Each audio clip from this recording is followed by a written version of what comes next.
ka-diskarte, ka-sexy. Ayan, gusto kong i-flex tong aking binili na ano to? 120 pesos na mixer. Mixer siya ng hot cake. Ayan oh. Ito, hot cake. Yung pangalan po nito ay Wishware blender bottle. So, no need to hindi na ma-messy ang ating dati sa bowl tayo nagmi-mix. So dito, all in one na siya diyan. So just put this ano ba to? mayroon kasing pasaway na ibon dito.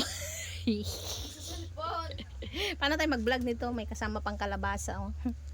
Ito, ilagay lang natin tong mixture ng pancake ready to mix naman na to. So all we need to do is you will need 1 medium eggs, tablespoon, 3/4 cup water. Ayan, dito natin ilagay sama-sama. So mayroon siyang metal doon sa loob na para pag inalog natin ay madaling mag-mix yung ating pancake. So kindly pour the dry ingredients inside this. Kindly open it for me. Diyan mo lang yan ilagay kasi para di siya matumba. Yan ang purpose niyan. So let's put this inside. Ang kagandahan nito guys ay pag may mga hindi natin siya kayang ubusin na iluto, pwede siyang ilagay sa ref. 'Di ba? Naka-proper siyang storage, lagay lang sa ref. O gusto niyo ulit magluto, another kung baga 2 o 3 piraso lang gusto niyang iluto para sa merienda or breakfast. Mas madali siyang iligpit sa ref natin, no? So ito.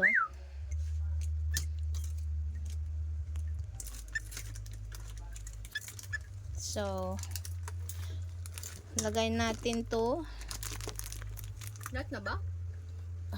Alin ko na? Pwede naman yan i-mix lahat kasi pwede siyang itago. Ano ba naman to pulot? Ikaw kahit talaga kailan lagi kang bida. Kukikik. Ayan guys, naglagay na tayo ng isang egg, medium egg. Large na nga yan, 10 piso nga isa niyan eh. Large. So imbis na ilagay ko ay water, mas gusto ko yung fresh milk. Ayan, 3/4.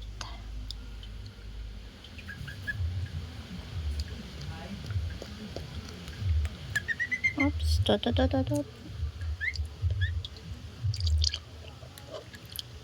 Apa?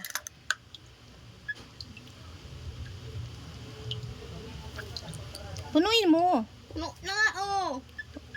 O, tama. Aba, nagalit siya. Kik pa. Ayan. Then, ano ba nakalagay?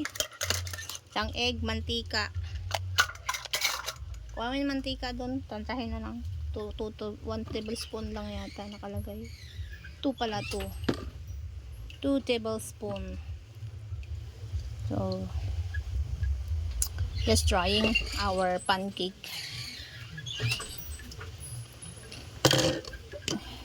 Hindi pa niya talaga binuksan. Ito, tsansyahan na lang to guys. Mantika. Oh, tsansya lang. 2 tablespoon. Okay na yan. Kaya ko na masyadong mamantika. So let's mix this one. Mix. So ayan guys, play mo lang. Ito, shake lang daw natin hanggang sa mag well combine. Meron yung kasing bakal dun sa loob. Yun ang tutulong na ma-shake, ma-mix yung mixture natin. So hindi na tayo kailangan magmisi-misi pa to pag messy ba sa plato or sa mangkok natin i-shake. Dito ready na. So kailangan ng pwersa ang pag-shake. Uy, tama na, post mo na. Silipin natin kung na-blend na. Ayan oh. May momo pa rin. May molds, may ano pa. So kulang pa sa blend.